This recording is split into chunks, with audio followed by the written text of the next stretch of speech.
ഗലാത്യ ലേഖനത്തിന്റെ 2-ാം അധ്യായത്തിന്റെ 4-ാം സെക്ഷനാണ് കഴിഞ്ഞ പ്രാവശ്യം നമ്മൾ കവർ ചെയ്തത്. ഗലാത്യർ 2-ന്റെ 4-ാമത്തെ സെക്ഷൻ എന്ന് പറഞ്ഞാൽ വാക്യം 11 തൊട്ട് 14 വരെ അവിടെ ദൈവവചനം ഓർപ്പിക്കുന്നത് ക്രിസ്തു സഭയിൽ ഏറ്റവും സീനിയറായിട്ടുള്ള ആളുകൾക്ക് പോലും ചില സമയത്ത് തിരുത്തൽ ആവശ്യമാണ്. തിരുത്തലിന് അതീതമായി ആരും ക്രിസ്തു സഭയിൽ ഇല്ല. അത് പ്രത്യേകം ഞാൻ എടുത്തു പറയട്ടെ. ക്രിസ്തു സഭയിൽ തിരുത്തലിന് അതീതമായിട്ട് ആരുമില്ല. ഒരു മിനിറ്റ്, ഞാൻ ഒരു ടെക്നിക്കൽ. ചില സമയത്ത് ഈ ഉപദേശ വിഷയങ്ങൾ സംസാരിക്കുമ്പം ആളുകൾ ചോദിക്കും, അയ്യോ ഇന്ന സഹോദരൻ അങ്ങനല്ലല്ലോ പഠിപ്പിച്ചതെന്ന്. ക്രിസ്തു സഭയിൽ അപ്രമാദിത്വമുള്ള ഒരു വ്യക്തിയും ഇല്ല എന്ന് ഓർപ്പിക്കട്ടെ. അതുകൊണ്ട് ക്രിസ്തു സഭയിൽ തെറ്റിപ്പോകാതിരിക്കാനുള്ള വരമുള്ള ആരുമില്ല. അത് ദൈവവചനം തന്നെ കാര്യം വളരെ വ്യക്തമാക്കുന്നു. കർത്താവ് ഈ പുതുയുഗം, കൃപായുഗത്തിന്റെ താക്കോൽ ആർക്കാണ് കൊടുത്തത്? ആ പത്രോസിന് പോലും തെറ്റുപറ്റി. പത്രോസിന് താക്കോൽ കൊടുത്തെന്ന് ഞാൻ പറയുമ്പോൾ നിങ്ങളിൽ ചിലർക്ക് ഒരു അലർജി ഉണ്ടായിരുന്നിരിക്കും. ഈ കത്തോലിക്കരെ എതിർത്ത്, പെന്തിക്കോസ്തുകാരെ എതിർത്ത്, ദുരുപദേശം പഠിപ്പിക്കുന്ന എല്ലാവരെയും എതിർത്ത് നമ്മുടെ ദൈവശാസ്ത്രം തന്നെ ഒരു എതിർപ്പിന്റെ ദൈവശാസ്ത്രമായി മാറിയിരിക്കുകയാണ്. അതുകൊണ്ട് പത്രോസിന് താക്കോൽ കൊടുത്തെന്ന് പറയുമ്പോഴത്തേക്ക് നമുക്ക് വലിയ അലർജിയാണ്. കാരണം പത്രോസാണ് ആദ്യത്തെ പോപ്പെന്ന് അല്ലെ മാർപ്പാപ്പാന്ന് കത്തോലിക്കർ പറയുന്നു. എന്നാൽ നമ്മൾ ശ്രദ്ധിക്കേണ്ട ഒരു കാര്യമുണ്ട്. കൃപായുഗത്തിൽ പ്രധാനപ്പെട്ട പല കാര്യങ്ങളും പത്രോസിൽ കൂടെയാണ് ദൈവം ചെയ്യുന്നത്. ഇത് കൃപായുഗമാണെന്നുള്ള ഡിക്ലെയർ ചെയ്ത് പത്രോസിൽ കൂടെയാണ്. ഈ കൃപായുഗത്തിൽ യഹൂദനും യവനനും തമ്മിലുള്ള അന്തരം ദൈവം തൂത്തുമായിച്ചു കളഞ്ഞിരിക്കുന്നെന്ന് പത്രോസാണ് ഡിക്ലെയർ ചെയ്തത്. അപ്പൊ ഏറ്റവും സീനിയർ ഒരു വ്യക്തി ആയിരുന്നിട്ട് പോലും താൻ തെറ്റ് ചെയ്തു. കാരണം തെറ്റാവരം ആർക്കുമില്ല, അപ്രമാദിത്വം ആർക്കുമില്ല. അങ്ങനെ വന്നപ്പോൾ തൻ്റെ സ്ഥാനത്തിൽ തൻ്റെ ഈക്വൽ പത്രോസ് അപ്പോസ്തലനായിരുന്നു. അതുപോലെ തന്നെ അപ്പോസ്തലനായ പൗലോസ് പത്രോസിനെ തിരുത്തുന്നു. യഹൂദനായ നീ വിജാതിയരെ പോലെ ഇടപെടുന്നെങ്കിൽ വിജാതിയർ യഹൂദന്മാരെ പോലെ ഇടപെടണമെന്നുള്ളതിന്റെ അതിന്റെ പുറകെയുള്ള ലോജിക്ക് എന്ത് എന്ന് ചോദിക്കേണ്ടി വന്നു. അത് കഴിഞ്ഞ് ദൈവവചനം ഡയറക്റ്റ്ലി ഉപദേശത്തിലോട്ട് കടക്കുവാണ്. ആക്ച്വലി ഗലാത്യ ലേഖനത്തിന്റെ പർപ്പസ് നീതീകരണം വിശ്വാസത്താലെയാണ്, ന്യായപ്രമാണത്തിൽ കൂടെ അല്ല. ന്യായപ്രമാണത്തെ അനുസരിക്കുന്നു, ആചരിക്കുന്നു എന്നുള്ളതിന്റെ പ്രത്യക്ഷ അടയാളമായ പരിച്ഛേദന അതിന്റെ കാരണം കൊണ്ട് മാറ്റപ്പെട്ടിരിക്കുന്നു. പരിച്ഛേദന അന്വേഷിക്കുന്ന നിങ്ങൾ ദൈവവചനത്തെ വിട്ട് നിങ്ങൾ ത്യജിച്ച ആ ഷർദിലിനെ പിന്നെയും ഭക്ഷിക്കുവാന്ന് ദൈവവചനം പറയുന്നെന്ന അതിന്റെ ഇൻട്രൊഡക്ഷനായിട്ട് ഈ വിഷയത്തിൽ പത്രോസിന് പോലും തെറ്റുപറ്റിയെന്നും തെറ്റുപറ്റിയപ്പോൾ പത്രോസിനെ പോലും തിരുത്തേണ്ടി വന്നെന്ന് ഒരു പശ്ചാത്തലം പറഞ്ഞിട്ട് ദൈവവചനം 5-ാം സെക്ഷനിലോട്ട് മൂവ് ചെയ്യുന്നു. 5 തൊട്ട് പിന്നെ മോസ്റ്റ്ലി ഉപദേശവും ഉപദേശത്തിന്റെ വ്യാഖ്യാനവും ഉപദേശം ചില ഉദാഹരണങ്ങളിൽ കൂടെ വ്യക്തമാക്കുകയും ചെയ്യുവാണ്. ഗലാത്യ ലേഖന 2-ാം അധ്യായത്തിന്റെ 5-ാം സെക്ഷൻ എന്ന് പറഞ്ഞാൽ 15 തൊട്ട് 16 വാക്യങ്ങളാണ്. 15ഉം 16 വാക്യങ്ങളാണ്. ഈ 15ഉം 16ഉം വാക്യങ്ങളിൽ ദൈവാത്മാവ് ഓർപ്പിക്കുന്നത് നീതീകരണം വിശ്വാസത്താൽ മാത്രമാണ്. അതിന് ദൈവവചനം എന്നിട്ട് ഗലാത്യ ലേഖനത്തിൽ പല കാര്യങ്ങൾ പറയുന്നുണ്ട്. എന്നാൽ ഈ 15-16 ഓർപ്പിക്കുന്ന നീതീകരണം വിശ്വാസത്താൽ മാത്രമാണ്. ഒരു 1-ാം അധ്യായത്തിൽ നല്ലൊരു പശ്ചാത്തലം, 2-ാം അധ്യായത്തിന്റെ 14 വാക്യത്തിൽ ഒരു ബാക്ക്ഗ്രൗണ്ട് പ്രിപ്പയർ ചെയ്ത് പത്രോസിന് പോലും തെറ്റുപറ്റി. അപ്പൊ പത്രോസ് പോലുള്ള ഈ കൃപായുഗത്തിന്റെ ഡോർ തുറന്നു തന്ന വ്യക്തിക്ക് പോലും തെറ്റുപറ്റിയെങ്കിൽ, ഹേ ഗലാത്യ വിശ്വാസികളെ, നിങ്ങൾക്കും തെറ്റുപറ്റാം, നിങ്ങൾക്ക് തെറ്റുപറ്റിയിട്ടുണ്ട് എന്ന് പറഞ്ഞിട്ട് നമ്മൾ ഉപദേശത്തിലോട്ട്, ദൈവവചന ഉപദേശത്തിലോട്ട് നീങ്ങുവാണ്. 15-16 വാക്യങ്ങളിൽ നാം വായിക്കുന്നത്, നാം സ്വഭാവത്താൽ ജാതികളിൽ നിന്നുള്ള പാപികളല്ല, യഹൂദന്മാരത്രേ. എന്നാൽ യേശുക്രിസ്തുവിലുള്ള വിശ്വാസത്താലല്ലാതെ ന്യായപ്രമാണത്തിന്റെ പ്രവൃത്തികളാൽ മനുഷ്യൻ നീതീകരിക്കപ്പെടുന്നില്ല എന്ന് അറിഞ്ഞിരിക്കൊണ്ട് നാമും ന്യായപ്രമാണത്തിന്റെ പ്രവൃത്തികളാലല്ല, ക്രിസ്തുവിലുള്ള വിശ്വാസത്താൽ തന്നെ നീതീകരിക്കപ്പെടേണ്ടതിന് ക്രിസ്തു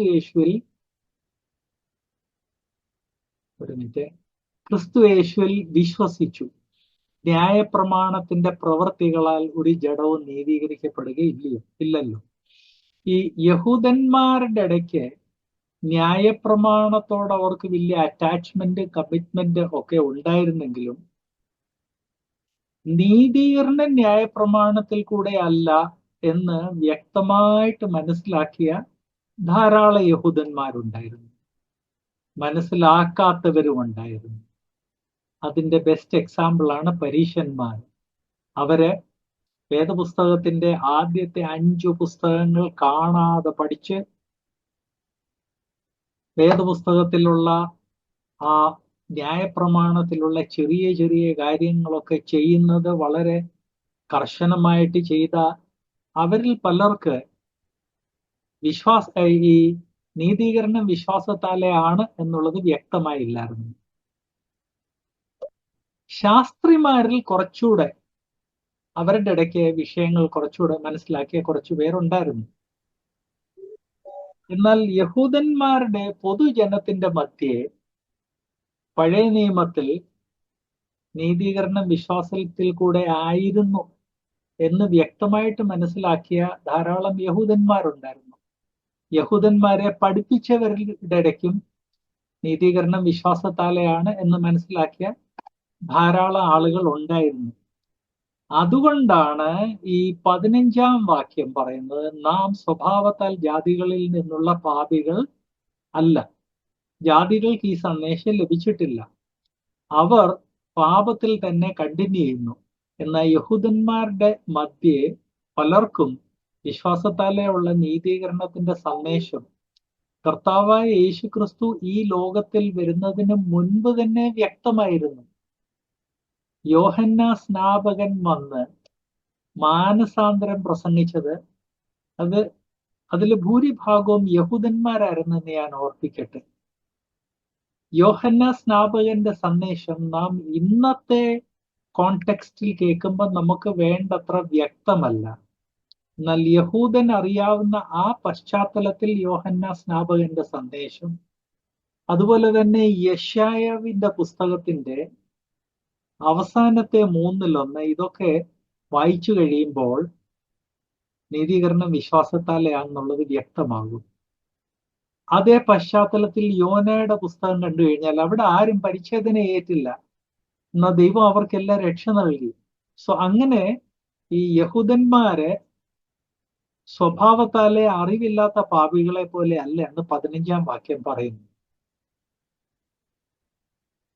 എന്നാൽ മുന്നോട്ട് പോകുമ്പം ഈ ഗലാത്യയിലുള്ളവർക്ക് യേശുക്രിസ്തുവിലുള്ള സുവിശേഷം അല്ലെങ്കിൽ ആ വെളിപ്പാട് അതിന്റെ പൂർണ്ണതയിൽ എത്തിക്കഴിഞ്ഞപ്പോൾ ഉള്ള സന്ദേശമാണ് ഗലാത്യർക്ക് ലഭിച്ചത്. അതുകൊണ്ട് മറ്റ് ആളുകളെക്കാളൊക്കെ വ്യക്തമായിരുന്നു ഗലാത്യർക്ക്. അതുകൊണ്ടാണ് എന്നാൽ യേശുക്രിസ്തുവിലുള്ള വിശ്വാസത്താൽ അല്ലാതെ ന്യായപ്രമാണത്തിന്റെ പ്രവൃത്തികളാൽ മനുഷ്യൻ നീതീകരിക്കപ്പെടുന്നില്ല, അത് ഗലാത്യർ വ്യക്തമായിട്ട് അറിഞ്ഞിരുന്നു. അതുകൊണ്ടാണ് അവർ കർത്താവായ യേശുക്രിസ്തുവിനെ രക്ഷിതാവായിട്ട് സ്വീകരിച്ചത്. സ്വീകരിച്ച സമയത്ത് പരിച്ഛേദന ഏറ്റിരുന്നവർ പിന്നെ അത് ഇല്ലാതാക്കാൻ സാധിക്കത്തില്ല. എന്നാൽ അത് കഴിഞ്ഞ് അവരുടെ കുടുംബത്തിൽ പരിച്ഛേദന ചെയ്യേണ്ട യുവ വിശ്വാസികൾ, അവരുടെ മക്കള്, ജൂനിയേഴ്സ്, അവരെ ആരെ അവർ പരിച്ഛേദന ചെയ്തില്ല. കാരണം അവർ യേശുക്രിസ്തുവിൽ കൂടെയുള്ള വിശ്വാസത്താൽ അല്ലാതെ നീതീകരണം ഇല്ല എന്ന് വ്യക്തമായിട്ട് മനസ്സിലാക്കിയിരുന്നു.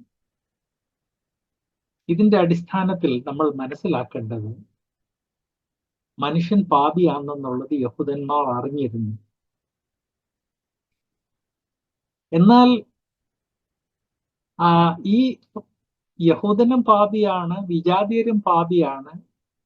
എന്നാൽ വിജാതിയരുടെ കയ്യിൽ ന്യായപ്രമാണം ഇല്ലാത്തതുകൊണ്ടും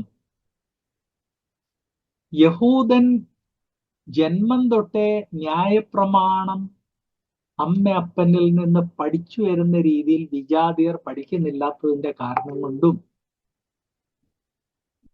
സുവിശേഷം വ്യക്തമായിട്ട് അറിയാവുന്ന ചില യഹൂദർ വിജാതിയരുടെ മധ്യേ പോയി സുവിശേഷം അറിയിക്കുമ്പോൾ മാത്രം അവർ സുവിശേഷം അറിയിക്കുന്നതിന്റെ കാരണം കൊണ്ട് ജനറലി വിജാതിയർ യഹൂദന്മാരെക്കാൾ കൂടുതൽ പാപികളായിരുന്നെന്ന് യഹൂദന്മാർക്ക് അറിയാമായിരുന്നു. അതാണ് ഈ 15-ാം വാക്യം. അതിൻ്റെ കൂടെ ഒരു കാര്യം ഓർപ്പിക്കട്ടെ, ന്യായപ്രമാണം യഹൂദനാണ് ലഭിച്ചത്, വിജാതിയർക്കല്ല. ഈ ന്യായപ്രമാണത്തിന്റെ കോപ്പി വിജാതിയരുടെ ഇടയ്ക്ക് ധാരാളം ഡിസ്ട്രിബ്യൂട്ട് ചെയ്തു. എന്നാൽ അവർക്കതൊരു ആ വിഷയത്തില് വിജാതിയർക്ക് എല്ലാവർക്കും വേണ്ട വ്യക്തതയില്ലായിരുന്നു. വിജാതിയരുടെ മധ്യേ ദൈവവചനം സഭായുഗത്തിന് മുൻപ് തന്നെ ഡിസ്ട്രിബ്യൂട്ട് ചെയ്യപ്പെട്ടു എന്നുള്ളതിന്റെ ഒരു ഉദാഹരണമാണ് അപ്പോസ്തല പ്രവൃത്തിയിലുള്ള ഷണ്ണൻ. അവൻ ആ തേരിൽ യാത്ര ചെയ്ത സമയത്ത് യെശയ്യാവിന്റെ ഗ്രന്ഥം വായിച്ചുകൊണ്ടിരുന്നു. സഭ എന്താണെന്നൊന്നും അറിയത്തില്ല, സഭായുഗത്തെ കുറിച്ചൊന്നും അറിയത്തില്ല. അവന്റെ കയ്യിൽ യെശയ്യാവിന്റെ കോപ്പി ഉണ്ടായിരുന്നു. ഇതുപോലെ തന്നെ പഴയ നിയമത്തിന്റെ കോപ്പി വേറെ പലയിടത്ത് എത്തിയതായിട്ട് ചരിത്രത്തിൽ സൂചനയുണ്ട്. നയമാന്റെ കുഷ്ഠരോഗം മാറിയപ്പോൾ നയമാൻ തിരിച്ചു പോയപ്പോൾ ഈ ദൈവത്തെ മാത്രമേ ആരാധിക്കൂ എന്ന് പറഞ്ഞിട്ടാണ് പോയത്.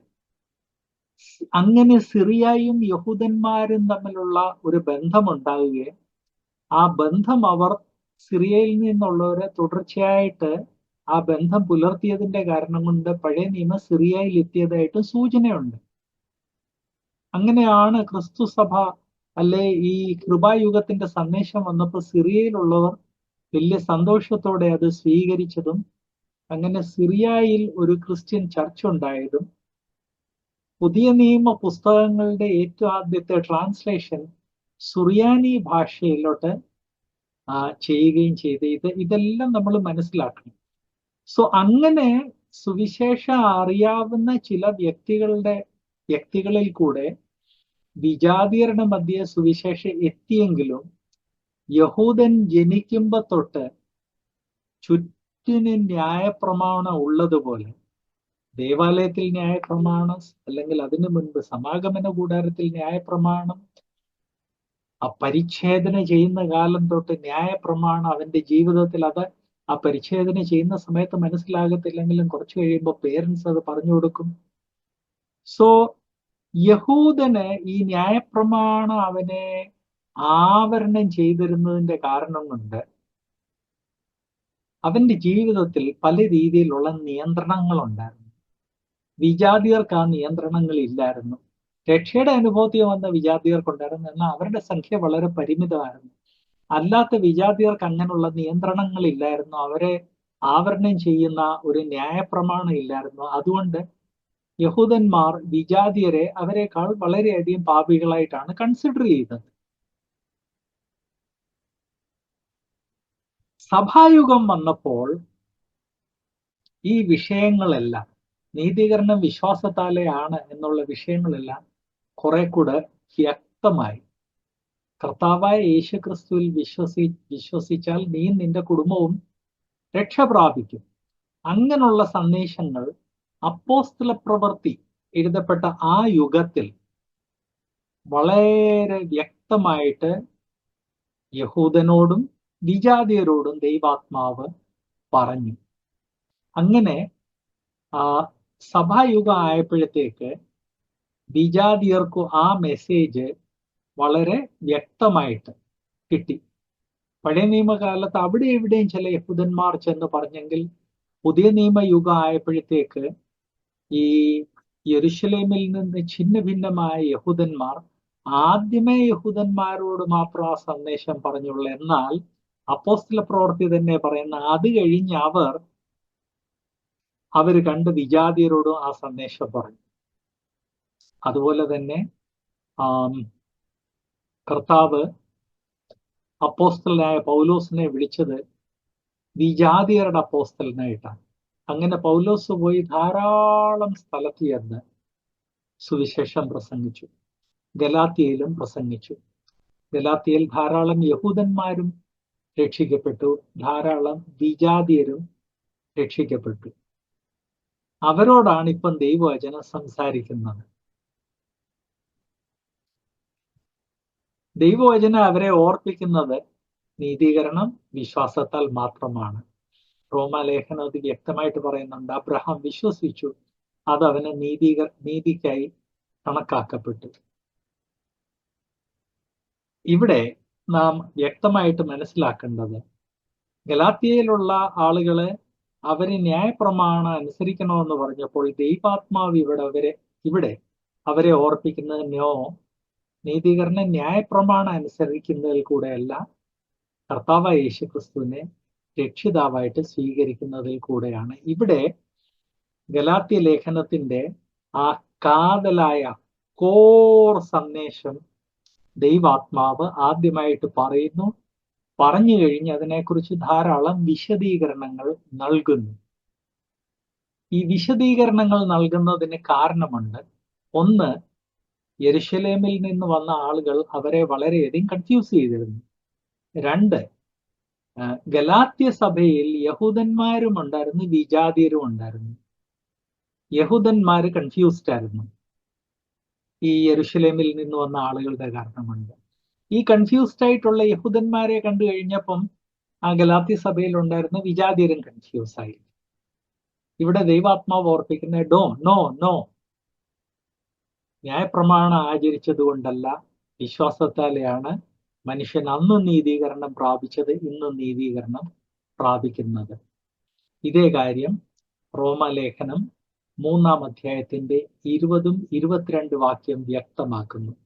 റോമാലേഖനം 3-ാം അധ്യായത്തിന്റെ 20 തൊട്ട് 22 വരെ അവിടെ നാം വായിക്കുന്നത്, അതുകൊണ്ട് ന്യായപ്രമാണത്തിന്റെ പ്രവൃത്തികളാൽ ഒരു ജഡവും അവന്റെ സന്നിധിയിൽ നീതീകരിക്കപ്പെടുകയില്ല. ന്യായപ്രമാണത്താൽ പാപത്തിന്റെ പരിജ്ഞാനമത്രേ വരുന്നത്. ഇടയ്ക്ക് ചിലപ്പോൾ ആരെങ്കിലും ചോദിച്ചത്, പിന്നെന്തിനാ ന്യായപ്രമാണം? പാപത്തിന്റെ പരിജ്ഞാനം പ്രാപിച്ച് പാപത്തിൽ നിന്ന് അകന്ന് ജീവിക്കുവാൻ വേണ്ടിയായിരുന്നു. എന്നാൽ പാപത്തിൽ നിന്ന് രക്ഷ നൽകുവാനോ നീതീകരണത്തിനോ അല്ലായിരുന്നു. 21-ാം അധ്യായം 21-ാം വാക്യം, ഇപ്പോഴോ ദൈവത്തിന്റെ നീതി വിശ്വസിക്കുന്ന എല്ലാവർക്കും യേശു ക്രിസ്തുവിലെ വിശ്വാസത്താലുള്ള ദൈവനീതി തന്നെ ന്യായപ്രമാണം കൂടാതെ വെളിപ്പെട്ടു വന്നിരിക്കുന്നു. മോശയിൽ കൂടെ ദൈവാത്മാവ് 1500 BC 1500 ഞാൻ അപ്രോക്സിമേറ്റാ പറയുന്നത്, 1450 ഓർത്തിരിക്കാൻ സൗകര്യം 1500. അപ്പം കർത്താവായ യേശുക്രിസ്തുവിനേക്കാൾ 1500 വർഷങ്ങൾക്ക് മുൻപ് ന്യായപ്രമാണം നൽകപ്പെട്ടു. ന്യായപ്രമാണം നൽകപ്പെട്ട കാലം തൊട്ട് യഹൂദന്മാർ വിശ്വാസത്തിൽ കൂടെ നീതീകരണം പ്രാപിച്ചെങ്കിലും അവരുടെ മധ്യേ പൊതുവേ ഒരു തെറ്റിദ്ധാരണ ഉണ്ടായിരുന്നു, ന്യായപ്രമാണം ആണ് അവർക്ക് നീതീകരണം നൽകുന്നതെന്ന്. ആ തെറ്റിദ്ധാരണ ഇന്നും വിശ്വാസികളുടെ മധ്യമുണ്ട്, വേർപെട്ട വിശ്വാസികളുടെ മധ്യേ തന്നെയുണ്ട്. യഹൂദന്മാരെ ന്യായപ്രമാണം ആചരിച്ചാണ് രക്ഷ പ്രാപിച്ചതെന്നുള്ള ഒരു തെറ്റിദ്ധാരണ ധാരാളം വേർപാടുകാരുടെ മധ്യമുണ്ട്. ദൈവവചനം വളരെ വ്യക്തമായിട്ട് റോമാലേഖനത്തിലും ഗലാത്യ ലേഖനത്തിലും പറയുന്ന യഹൂദന്മാരും ന്യായപ്രമാണം ആചരിച്ചല്ല രക്ഷ പ്രാപിച്ചത്. അവർക്ക് ന്യായപ്രമാണം നൽകപ്പെട്ടു. ന്യായപ്രമാണം അവർക്കൊരനുഗ്രഹമായിരുന്നു. ജനിച്ച കാലം തൊട്ട് ന്യായപ്രമാണം അവരുടെ ചുറ്റിനും ഉണ്ടായിരുന്നതുകൊണ്ട്, ന്യായപ്രമാണം അവരെ ആവരണം ചെയ്തതുകൊണ്ട് അവരുടെ ജീവിതത്തിൽ അവർ ചുറ്റിനുമുള്ള വിജാതീയരെക്കാൾ കുറെ കൂടെ വിശുദ്ധ ജീവിതം നയിച്ചു. എന്നും നയിച്ചെന്ന് പറയാൻ സാധിക്കത്തില്ല. കാരണം ന്യായപ്രമാണം അവരുടെ ചുറ്റിനും ഉണ്ടായിരുന്നവരെ ആവരണം ചെയ്തെങ്കിലും ഈ ന്യായപ്രമാണത്തെ അവർ മറന്നുപോയ കാലങ്ങളുമുണ്ട്. അങ്ങനെയുള്ള കാലങ്ങളിൽ ന്യായപ്രമാണം അവർക്ക് പ്രയോജനം ചെയ്തില്ല. ന്യായപ്രമാണം അവരുടെ ചുറ്റിനും ഉണ്ടെന്ന് പറഞ്ഞു കഴിഞ്ഞാൽ ഭൗതികമായിട്ടല്ല, ന്യായപ്രമാണം മനസ്സിലാക്കി ആചരിച്ചവരുടെ ചുറ്റിനും ഉണ്ടായിരുന്നെന്ന് ഞാനിവിടെ ഓർപ്പിച്ചത്. മുന്നോട്ട് പോകുന്നതിന് മുൻപ് അതുമായിട്ട് ബന്ധപ്പെട്ട ഒരു കാര്യം, നമ്മുടെ ജീവിതത്തിലുള്ള ഒരു കാര്യം ഓർപ്പിക്കട്ടെ. യഹൂദന്മാർ വിജാതീയരെ അവരെക്കാൾ കൂടുതൽ പാപികളായിട്ട് കൺസിഡർ ചെയ്തു. ദൈവവചനവും അത് തന്നെയാണ് ഓർപ്പിക്കുന്നത്, നമ്മൾ വിജാതീയരെ പോലെ പാപികളല്ലല്ലോ. അപ്പം യഹൂദന്മാര് പൊതുവെ വിജാതീയരെക്കാൾ ബെറ്റർ ആയിരുന്നു, അവരെക്കാൾ അധികം നീതി നിറഞ്ഞ പ്രവൃത്തികൾ ചെയ്തിരുന്നു എന്ന് അവര് ചിന്തിച്ചു. പുതിയ നിയമ ദൈവവചനം അത് സത്യമാണെന്ന് അനുമോദിക്കുന്നു. അതിൽ കൂടെ അവർക്ക് രക്ഷ ലഭിച്ചില്ല. എന്നാൽ അങ്ങനെ ഈ ന്യായപ്രമാണത്തിൽ കൂടെ അവർക്ക് വിജാതീയരെക്കാൾ വിശുദ്ധ ജീവിതം ലഭിക്കപ്പെട്ടു എന്ന് പുതിയ നിയമം ഓർപ്പിക്കുമ്പോൾ, പുതിയ നിയമ വിശ്വാസികളായ നമ്മുടെ ജീവിതത്തിൽ അതിന്റെ ആപ്ലിക്കേഷൻ നമ്മൾ മറക്കരുത്. ഇന്ന് മറന്നുപോവുകയാണ്. അതിന്റെ ആപ്ലിക്കേഷൻ എന്ന് പറഞ്ഞാൽ, നാം നമ്മുടെ ജീവിതത്തിൽ വിശുദ്ധ തിരുവെഴുത്ത് കണ്ടിന്യൂസ് ആയിട്ട് വായിക്കുകയും പഠിക്കുകയും വിശുദ്ധ തിരുവെഴുത്ത് നമ്മുടെ മനസ്സുകളെ പൂർണ്ണമായിട്ട് ആവരണം ചെയ്താൽ നമ്മുടെ ജീവിതത്തിൽ വിശുദ്ധിക്ക് സാധ്യത അധികമാണ്. യഹൂദന് ന്യായപ്രമാണം അവനെ ആവരണം ചെയ്തു. ഇന്ന് സഭായുഗത്തിൽ ദൈവവചനത്തിന്റെ അടിസ്ഥാന പ്രമാണങ്ങൾ നമ്മുടെ ചുറ്റിനും ഒരു ആവരണം, ഒരു കവചമായിട്ട് നിൽക്കണം.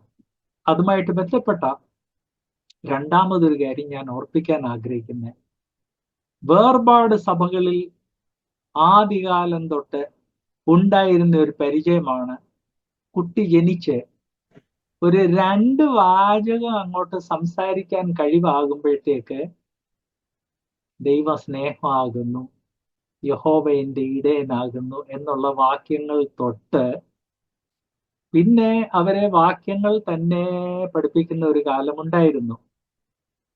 ഇന്ന് അതിൽ കുറച്ചൊക്കെ മാറ്റം വന്നിട്ടുണ്ട്.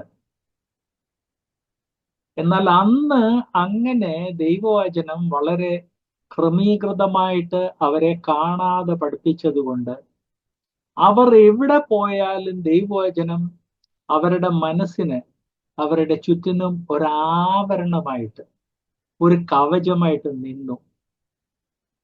ആ തലമുറയിലുള്ള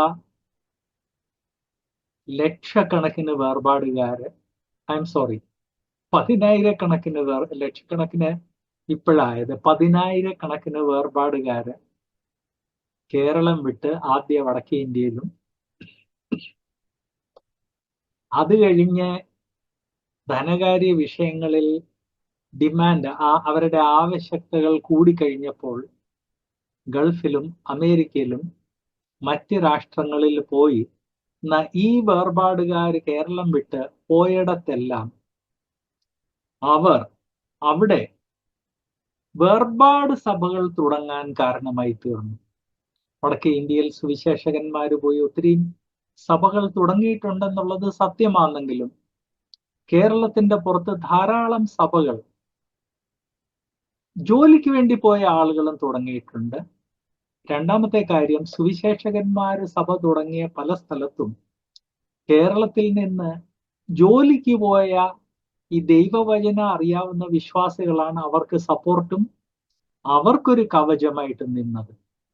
ഇതിന്റെ എല്ലാം കാരണം ആദ്യ തലമുറ തൊട്ട് നമ്മുടെ കുടുംബങ്ങളിൽ കുട്ടികളെ വേദപുസ്തകം കാണാതെ, വേദപുസ്തകത്തിലെ വാക്യങ്ങൾ കാണാതെ പഠിപ്പിക്കുന്നതും അതിനനുസരിച്ച് നടക്കണേ മക്കളെ എന്ന് അവരോട് പറഞ്ഞു കൊടുത്തതും അതിന്റെ ഒരു പ്രധാന കാരണമാണ്. 1970-കളായപ്പോഴത്തേക്ക് ആ പ്രാക്ടീസ് നമ്മുടെ മധ്യേ ഇല്ലാതെയായി. എന്നാൽ ഇപ്പം ന്യൂ ജനറേഷൻ ആ പ്രാക്ടീസ് പിന്നെയും തിരിച്ചു കൊണ്ടുവരാൻ ശ്രമിക്കുന്നുണ്ട്. ഈ ന്യൂ ജനറേഷനിൽ പെട്ടവരുടെ മാതാപിതാക്കൾ, സഹോദര സഹോദരിമാർ ഈ പ്രാക്ടീസിനെ പ്രോത്സാഹിപ്പിക്കണം എന്ന് ഞാൻ ഓർപ്പിക്കട്ടെ.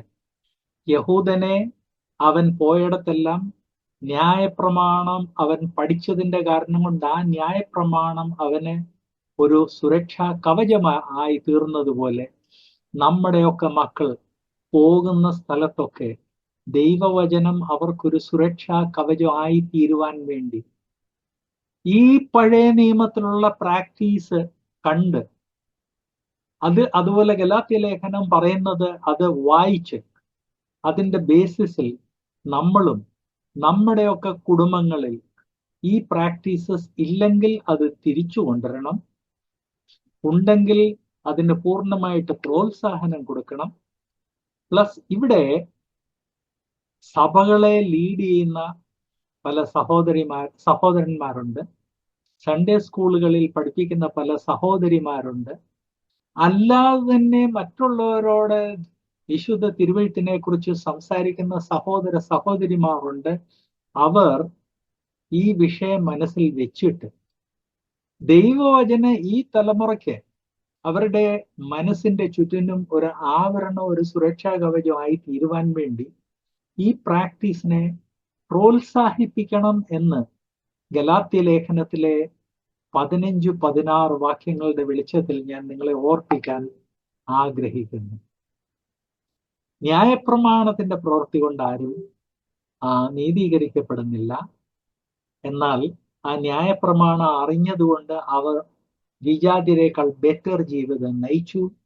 ആ ബെറ്റർ ജീവിതം കൊണ്ട് അവർക്ക് നീതീകരണം ലഭിക്കത്തില്ലെങ്കിലും വിജാതിയരേക്കാൾ അധികം വിശുദ്ധ ജീവിതം നയിച്ചതുകൊണ്ട് അവർക്ക് രക്ഷയുടെ അനുഭവം വന്നു കഴിഞ്ഞപ്പോൾ ദൈവത്തോട് അടുത്ത് ജീവിക്കാൻ വലിയ വിഷമം ഉണ്ടായില്ല. അതേസമയത്ത് വിജാതിയർ രക്ഷയുടെ അനുഭവത്തിൽ വന്നു കഴിഞ്ഞാലും അവരുടെ ജാതീയ പ്രാക്ടീസസ് വിട്ടുമാറാൻ വലിയ വിഷമമാണ്. അത് നമ്മളെ എല്ലായിടത്തും കാണുന്നുണ്ട് എന്നുള്ള കാര്യം ഓർപ്പിക്കട്ടെ. എഫേസ്യ ലേഖനം 2-ാം അധ്യായത്തിന്റെ 8-9 വാക്യത്തിൽ, എഫേസ്യർ 2:8-9, കൃപയാലല്ലോ നിങ്ങൾ വിശ്വാസം മൂലം രക്ഷിക്കപ്പെട്ടിരിക്കുന്നത്, അതിനും നിങ്ങൾ കാരണമല്ല, ദൈവത്തിന്റെ ദാനമത്രയാകുന്നു, ആരും പ്രശംസിക്കാതിരിപ്പാൻ പ്രവൃത്തികളും കാരണമല്ല. ഞാൻ ഓർപ്പിച്ചതുപോലെ 15-ാം വാക്യത്തിൽ ഉപദേശം, ദൈവാത്മാവ് ആ ഉപദേശം അങ്ങോട്ട് ഡിക്ലെയർ ചെയ്തു 15-16.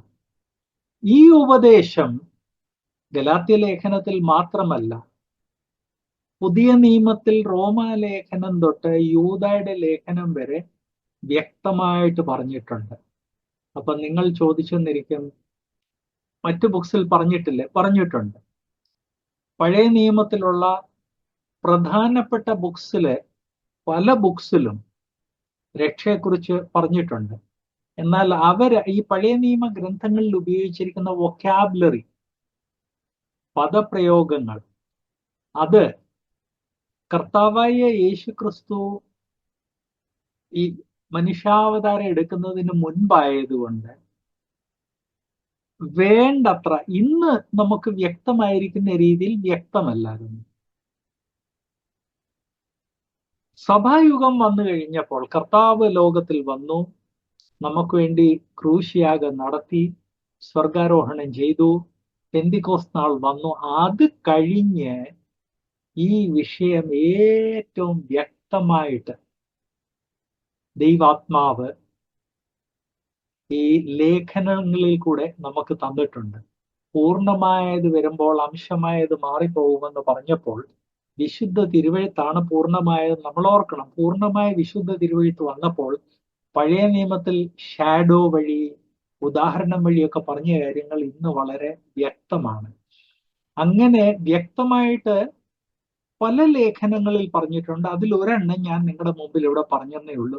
കൃപയാലല്ലോ നിങ്ങൾ വിശ്വാസം മൂലം രക്ഷിക്കപ്പെട്ടിരിക്കുന്നത്, അതിന് നിങ്ങൾ കാരണമല്ല, ദൈവത്തിന്റെ ദാനം അത്രയാകുന്നു.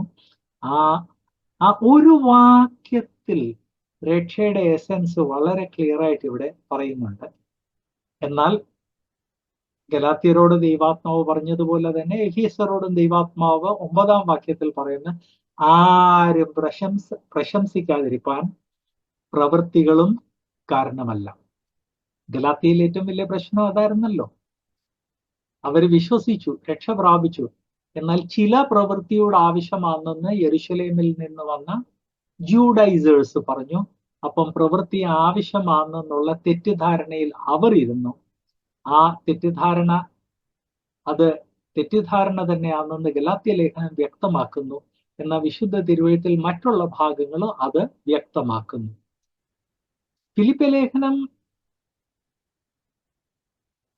3:9 നാം വായിക്കുന്നത്, ഫിലിപ്പി ലേഖനം 3:9,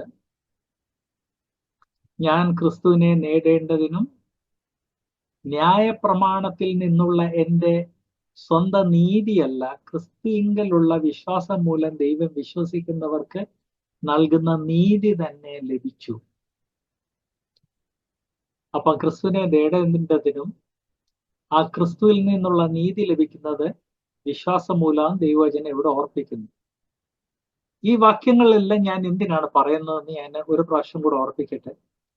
ദൈവവചനം കാതലായ വിഷയങ്ങൾ ഒരു പ്രാവശ്യം പറഞ്ഞു വിടുന്നതിന് പകരം ആവർത്തിച്ചു പറയുന്നു. അതിന് പല കാരണങ്ങളുണ്ട്. ഒരേ വിഷയം പല രീതിയിൽ പറഞ്ഞെങ്കിലേ പലർക്ക് മനസ്സിലാകത്തുള്ളൂ. നമ്മുടെ എല്ലാവരുടെയും അണ്ടർസ്റ്റാൻഡിങ് ഒരുപോലെയല്ല. നമ്മുടെ എല്ലാവരുടെയും പശ്ചാത്തലം ഒന്നല്ല. നമ്മുടെ എല്ലാവരുടെയും IQ ഒരുപോലെയല്ല. ഭാഷാ സ്വാധീനം ഒരുപോലെയല്ല. ഭാഷ മനസ്സിലാക്കുന്നത് ഒരുപോലെയല്ല.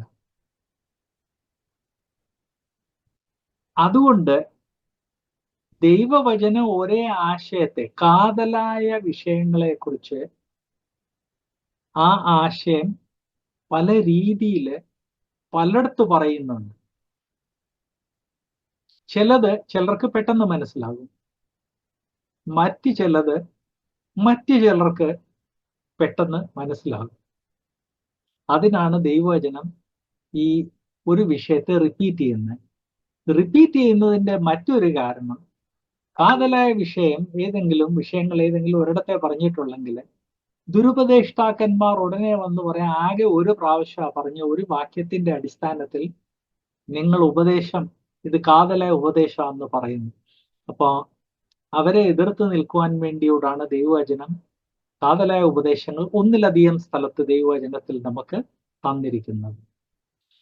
മറ്റൊരു കാരണം, അടിസ്ഥാന ഉപദേശങ്ങൾ ഒരു പ്രാവശ്യം പറഞ്ഞു വിടേണ്ട വിഷയമല്ല. അടിസ്ഥാന ഉപദേശങ്ങൾ നമ്മൾ ആവർത്തിച്ച് പറയേണ്ടതാണ്. ആവർത്തിച്ച് നമ്മളെ തന്നെയും നമ്മുടെ മക്കളെയും ഓർപ്പിക്കേണ്ടതാണ്. ദൈവവചന അക്കാര്യത്തിൽ നമുക്കൊരു മാതൃക തരുന്നു. ആ മാതൃക നമ്മൾ അനുഗമിക്കേണ്ടത് ആവശ്യമാണ്. അപ്പൊ നമ്മൾ ഇവിടെ വായിച്ചതും വ്യക്തമായിട്ട് പറയുന്നത് ക്രിസ്തുവിനെ നേടുന്നതും ക്രിസ്തുവിന്റെ നീതി നേടുന്നതും കർമ്മത്തിൽ കൂടെയല്ല, ന്യായപ്രമാണത്തിൽ കൂടെയല്ല, വിശ്വാസത്തിൽ കൂടെയാണ്. ന്യായപ്രമാണത്തിൽ കൂടെ എന്ന് പറഞ്ഞു കഴിഞ്ഞാൽ കർമ്മത്തിൽ കൂടെ എന്നുള്ള അർത്ഥമാണ്. കർമ്മത്തിൽ കൂടെ എന്ന് ഒരു യഹൂദനോട് പറഞ്ഞാൽ അത് ന്യായപ്രമാണത്തിൽ കൂടെയാണെന്ന് നമുക്ക് വ്യക്തമാണല്ലോ. റോമലേഖനം 4-ാം അധ്യായത്തിന്റെ 5-ാം വാക്യം, റോമർ 4:5, പ്രവർത്തിക്കാത്തവനെങ്കിലും അഭക്തനെ നീതീകരിക്കുന്നവനിൽ വിശ്വസിക്കുന്നവനോ അവന്റെ വിശ്വാസം നീതിയായി കണക്കിടുന്നു. ഒരു വ്യക്തി വിശ്വസിക്കുന്നെങ്കിൽ യാതൊരു പ്രവർത്തനവും, യാതൊരു കർമ്മമില്ലാതെ അവന്റെ വിശ്വാസം അവന് നീതിക്കായി നീതിയായി കണക്കിടുന്നു. ദൈവവചനം ആവർത്തിച്ചു പറയുന്നത് കർമ്മമല്ല, ന്യായപ്രമാണമല്ല, പരിച്ഛേദനയല്ല, വിശ്വാസമാണ് നമ്മളെ നീതീകരണത്തിലേക്ക് നയിക്കുന്നത്. തീത്തോസ് 3:5.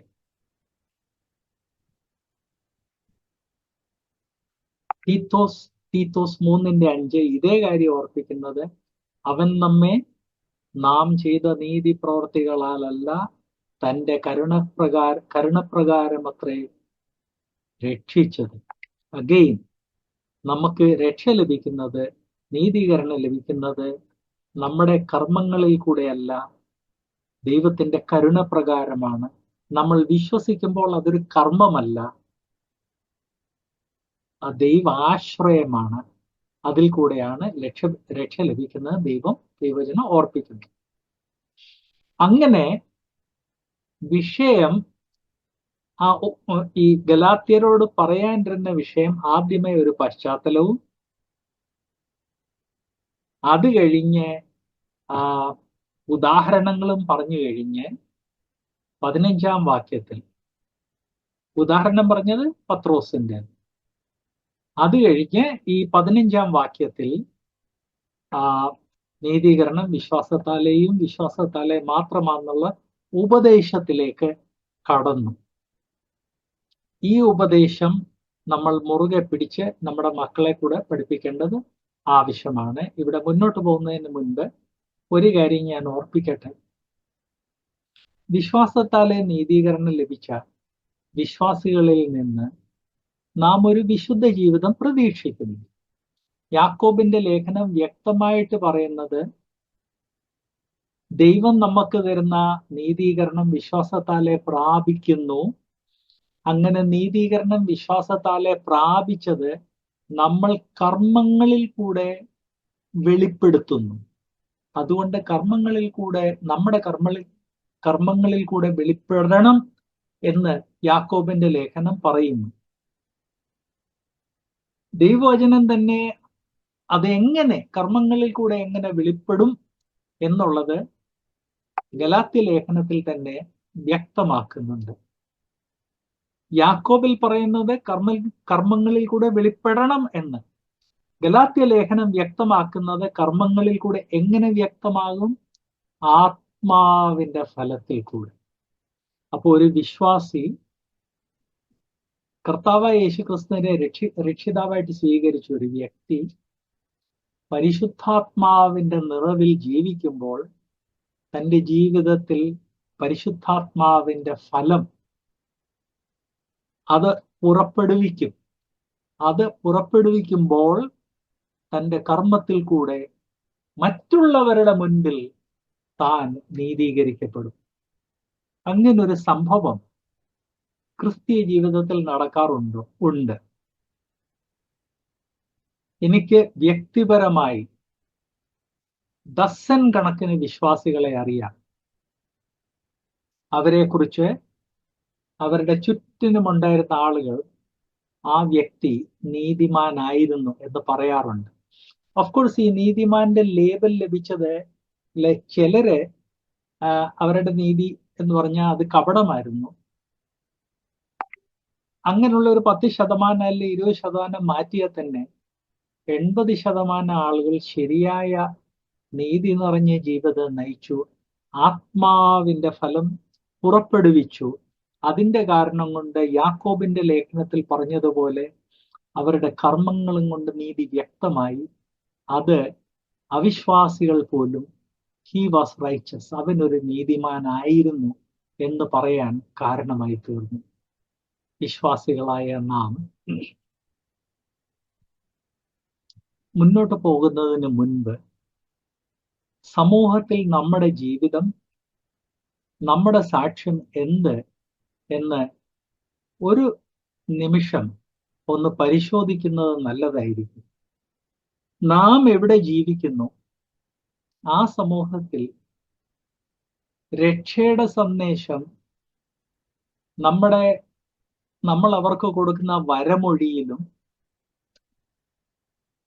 നമ്മൾ അവരോട് സംസാരിക്കുന്ന വാമൊഴിയായിട്ടും, എന്നാൽ നമ്മുടെ ജീവിതത്തിൽ കൂടെയും വെളിപ്പെടണം. അത് വെളിപ്പെടണമെങ്കിൽ നമ്മുടെ ജീവിതത്തിൽ ആത്മാവിന്റെ ഫലം ഉണ്ടായിരിക്കണം. ആത്മാവിന്റെ ഫലം ഉണ്ടായിരിക്കണമെങ്കിൽ 1 യോഹന്നാൻ 1:9 പറയുന്നതിനനുസരിച്ച് നാം നമ്മുടെ പാപങ്ങളെ കുറിച്ച് ബോധവാന്മാരായി ആ പാപങ്ങളെ ഏറ്റുപറയണം. ആക്ച്വലി 1 യോഹന്നാൻ 1-ാം അധ്യായത്തിന്റെ 8, 9, 10 നമ്മൾ എല്ലാവരും കാണാതെ പഠിക്കുകയും നമ്മുടെ കുട്ടികളെ കാണാതെ പഠിപ്പിക്കുകയും ചെയ്യണം. അത് നമ്മുടെ മനസ്സിന് ഒരു കവചമായിട്ടിരിക്കണം.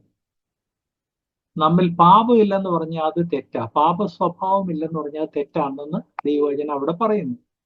നാം പാപം ചെയ്തിട്ടില്ലെന്ന് പറഞ്ഞാൽ നാം നമ്മെ തന്നെ വഞ്ചിക്കുവാൻ ദൈവവചനം അവിടെ പറയുന്നു.